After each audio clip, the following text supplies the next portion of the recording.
Hi everyone, welcome to my channel. मैं हूँ शिवानी, ले आई हूँ आप लोगों के लिए एक और कमेंट चर्चा की वीडियो, क्योंकि आज है फ्राइडे और हर फ्राइडे को हम ये वाला सेगमेंट करते हैं कि जिसमें आप मुझे कमेंट में कुछ पूछ सकते हैं, जिसका जवाब मैं कमेंट चर्चा की इस वीडियो में देती हूँ। तो अगर आपके मन में कुछ सवाल हैं जो आप मुझसे पूछना चाहते हैं तो इस वीडियो के नीचे कॉमेंट सेक्शन में उन्हें आप लिख सकते हैं।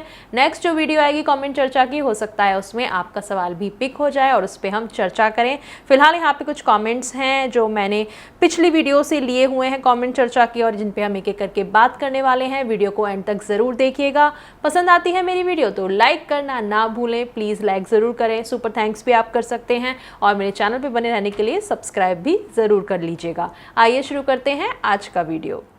पहला क्वेश्चन है मेरे पास, ma'am please answer one question, girls enjoying non veg talk और slang language speaking.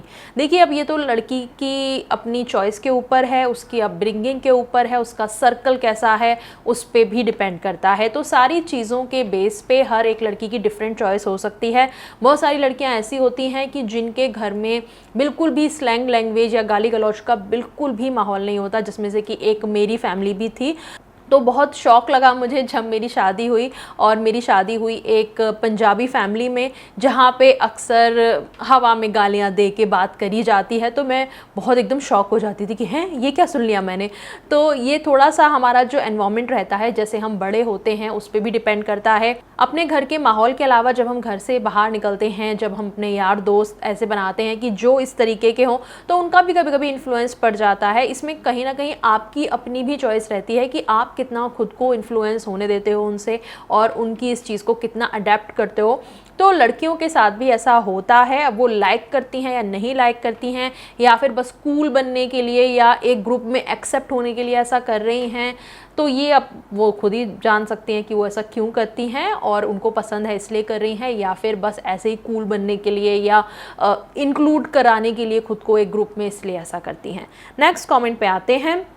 Ma'am had intercourse for 2 days and was for the first time, पर 3 दिन से थोड़ा थोड़ा ब्लड निकला। अभी ब्लड के 6 days, क्या वो पीरियड है और क्या कोई और बात? क्या आपके पीरियड्स की डेट आसपास थी? और अगर उसकी डेट थी तो हो सकता है ये पीरियड वाला ही हो, और अगर पीरियड की डेट नहीं थी दूर दूर तक, तो कभी कभी फर्स्ट टाइम के बाद में ब्लीडिंग होती है।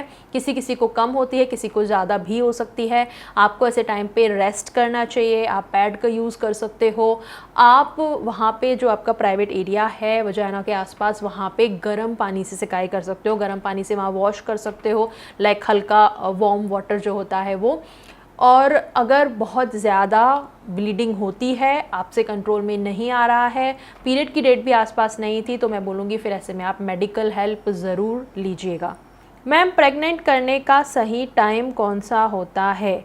एक फ़ीमेल का जो एक पीरियड का साइकिल चलता है, हमारा मेंस्ट्रुअल साइकिल, उसमें जब ओव्यूलेशन वाला टाइम होता है वो एक सही टाइम है। आप उस टाइम पे अगर इंटीमेट होते हैं तो तब प्रेगनेंसी के चांस सबसे ज़्यादा होते हैं। ओव्यूलेशन का टाइम कौन सा है, कैसे कैलकुलेट करें, इस पे मेरी अलग से वीडियो है चैनल पे, उसे आप ज़रूर से देखिए। वहाँ पे मैंने सारी कैलकुलेशन बताई हुई है। यहाँ पे मैं लिंक दे दूँगी उस वीडियो का, यहाँ से आप देख सकते हैं। नेक्स्ट कमेंट पे आते हैं। हेलो शिवानी दीदी, I am watching your videos. Hello, regularly I respect you and love you दी। Thank you. My question is, क्या मम्मी को लिप किस कर सकते हैं क्या एज अ सन और daughter? Please reply to my question. देखो, कभी कभार जब आप बहुत लव्ड फील करते हो अपने मम्मी पापा के लिए, जैसे मदर्स डे होता है, उनका बर्थडे है, या आपकी लाइफ में कुछ बहुत अच्छा हुआ है, उन्होंने मम्मी पापा ने कुछ अचीव किया है बहुत ज़्यादा, तो आप बहुत एक्साइटमेंट में कभी ऐसे लाइक ऐसे वाला एक वो होता है ना, एक मतलब हल्का सा कुछ हो गया लिप टू लिप, तो दैट्स नॉर्मल। लेकिन अपनी डे टू डे वाली लाइफ में रेगुलर बेस पे जैसे आप गुड मॉर्निंग विश करते हो या गुड नाइट विश करते हो, तो ऐसे में अगर आप लाइक हर बार कर रहे हो, लाइक इसे रूटीन बना लिया है आपने, तो वो थोड़ा सा ठीक नहीं है।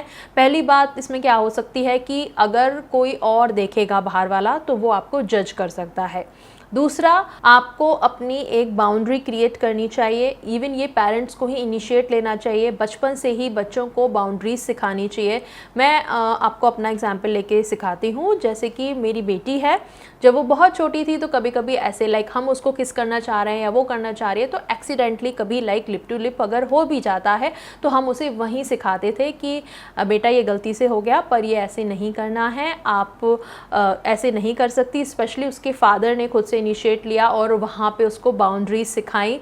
और मैं भी उसे कई बार जब चीज़ें हम सिखाते हैं, गुड टच बैड टच सिखाते हैं, तो वहाँ पे ही जो मदर होती है उनको ये चीज़ सिखानी चाहिए बच्चों को, चाहे लड़का हो या लड़की, कि बेटा आपकी ये बाउंड्रीज़ हैं, कोई भी आपको ऐसे टच नहीं करेगा, ऐसे किस नहीं करेगा, और जिसमें कि आप खुद को भी इंक्लूड करें। जब आप बच्चों को बाउंड्रीज सिखाते हैं, गुड टच बैड टच सिखाते हैं, तो उनको कंफ्यूज ना करें ये बोल के कि मम्मी कर सकती हैं या पापा कर सकते हैं, अंकल कर सकते हैं, ये कर सकते हैं, वो कर सकते हैं। नहीं, बच्चों को एक सीधा सिंपल भाषा में समझाओ कि कोई नहीं कर सकता, दिस इज़ योर बाउंड्री, किसी को भी आपको नहीं करने देना है। तो आप खुद से जब ये चीज़ मेंटेन करोगे, आप खुद से बच्चे को टोकोगे कि देखो अभी आपने ऐसे किया, ये नहीं करना है, this is wrong, this is bad, तो हम खुद से ही एग्जाम्पल सेट करके बच्चे को सिखाते हैं। तो उस वे में अगर मैं बोलूँगी कि ये चीज़ रेगुलर बेस पे नहीं की जाए तो ज़्यादा सही है। एक बाउंड्री रहनी चाहिए, एक मर्यादा रहनी चाहिए रिश्ते की, ऐसा मुझे लगता है। नेक्स्ट कमेंट पे आते हैं। माय क्वेश्चन इज़, लड़कियों के अंडरवेयर्स कई तरह फैब्रिक्स और डिज़ाइन में आते हैं, अगर क्या हो तो बॉयज़ के भी अंडरवेयर यही fabric for example net fabric में आए तो क्या होगा? Please reply to my question. लड़कों के भी आते हैं भाई ये बात अलग है कि लड़कों में अवेयरनेस नहीं है इतनी, वो सर्च नहीं करते या डिमांड कम है ऐसी चीज़ों की, तो इसीलिए वैरायटी इतनी नहीं आपको मिलेगी। लेकिन लड़कों के भी आते हैं, आप ऑनलाइन जाके सर्च करो, इवन अमेज़ॉन पे ही आप कर लो। मेरे पास तो अमेज़ॉन है, मैंने उस पर सर्च किया, नेट वेट सब आ रहे थे भैया। लड़कों में भी है, हाँ वो बात अलग है कि लड़कों की इतनी डिमांड नहीं होती, तो इसलिए इतनी ज़्यादा वैरायटी नहीं है लड़कों में अवेलेबल, होते हैं लेकिन लड़कों के भी। नेक्स्ट कमेंट पे आते हैं। How a chocolate give relief in girls in period. देखो बहुत सारे ऐसे फूड हैं या लिक्विड ड्रिंक्स भी रहती हैं, जैसे कि जिंजर टी है, तो इन सब का काम होता है कि पीरियड जो पेन होता है, जो क्रैम्प्स आते हैं हमें, उसमें हेल्प करना। तो चॉकलेट भी उनमें से एक है। स्पेशली डार्क चॉकलेट जो होती है वो हेल्प करती है पीरियड क्रैम्प्स में, और थोड़ा सा मूड भी अच्छा हो जाता है, कुछ मीठा खाते हैं तो इसलिए बोला जाता है कि चॉकलेट आप थोड़ा सा ले सकते हो ज़्यादा अगर क्रैम्प्स हो रहे हैं या ज़्यादा मूड स्विंग्स हो रहे हैं। एंड स्पेशली जब आपका लव्ड वन कोई है, जैसे कि आपका बॉयफ्रेंड या आपका हस्बैंड, वो आपको अगर गिफ्ट दे ऐसे टाइम पे, तो उस तरीके से आप अपनी एक केयर दिखा सकते हो, और जो आपकी गर्लफ्रेंड है या वाइफ है उसे अच्छा लगता है कि आप ऐसे टाइम पे उनकी केयर कर रहे हो। नेक्स्ट कमेंट पे आते हैं। Hello, I am 24 and I have ejaculated only once till date to see if it actually happens. Another thing, I have phimosis, so not ejaculating throughout the life creates any problem such as prostate cancer और anything else. नहीं, prostate cancer का इससे कोई link नहीं है, वो completely different चीज़ है। और अगर आप इजैकुलेशन अपना जानबूझ के रोक रहे हो, फॉर एग्जाम्पल आपको एक्साइटमेंट होती है लेकिन आप जानबूझ के रोक देते हो और इजैकुलेशन नहीं होने देना चाह रहे, तो ये चीज़ ठीक नहीं है। हाँ, उससे प्रॉब्लम हो सकते हैं। और अगर आपको एक्साइटमेंट होती ही नहीं है, आप ऐसी चीज़ों में इंडल्ज होते ही नहीं हो, आप मैस्टरबेशन नहीं करते, आप इंटीमेट नहीं होते, तो ऐसे में तो इतना कोई मतलब इफ़ेक्ट नहीं है इस चीज़ का। लेकिन क्योंकि आपको फिमोसिस भी है, तो मैं आपको बोलूँगी कि फिमोसिस आप अपना ट्रीट करा सकते हैं, और ज़रूरी नहीं है कि हर केस में सर्जरी ही करानी पड़े। कई बार आप खुद से भी धीरे धीरे ट्राई कर सकते हो। मेरी फिमोसिस पे वीडियो है, मैं यहाँ पे लिंक दूंगी फिमोसिस की वीडियो का, आप इसे देख लीजिए, जिसमें मैंने बताया है कि खुद से ही धीरे धीरे मसाज करके आप कैसे फिमोसिस को अपना ठीक कर सकते हो, ट्राई कर सकते हो। और बहुत ज़्यादा सीवियर कंडीशन है तो फिर तो आपको मेडिकल ट्रीटमेंट लेना चाहिए। नेक्स्ट कमेंट पे आते हैं। रजिस्ट्रॉन मेडिसिन यूज़ करने से क्या होता है और इसको यूज़ करने से क्या होता है? मेरे गर्लफ्रेंड मेडिसिन यूज़ कर रही है, प्लीज़ ही बताएं।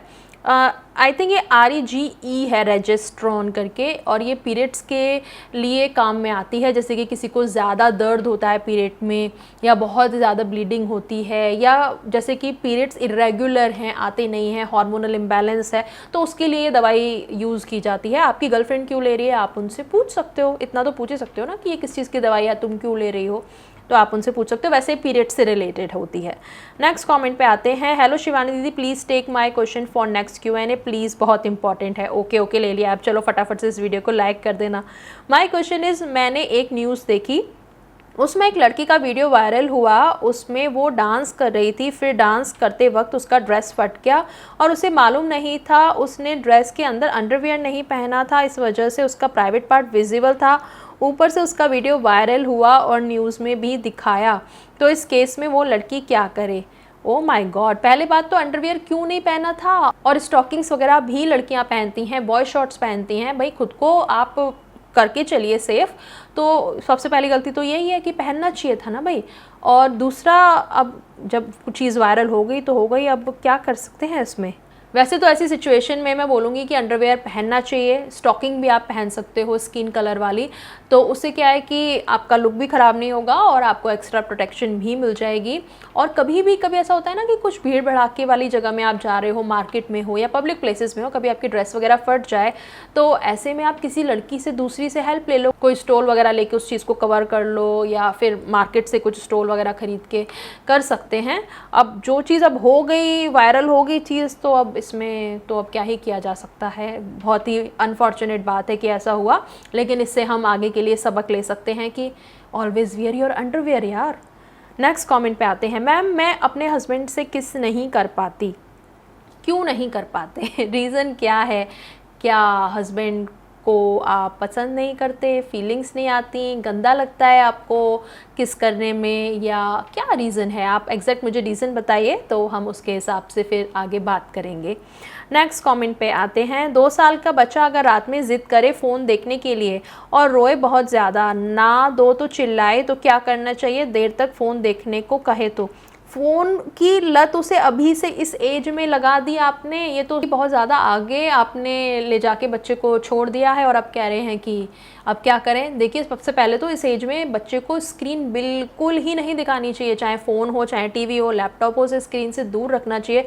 बहुत सारे ऐसे खिलौने आते हैं जो कि उनको इंडल्ज करेंगे इस एज में, तो एज अप्रोप्रिएट जो टॉयज़ हैं उसके 2 साल के बच्चे के अकॉर्डिंग आप उन्हें सर्च करिए, उस बच्चे को उन गेम्स में लगाइए। 2 साल का बच्चा अच्छे से समझ लेता है चीज़ें, उसके लिए आप स्टोरी बुक्स लाइए, पिक्चर्स वाली बुक होती हैं, तो दूसरी चीज़ों में उसको लगाइए।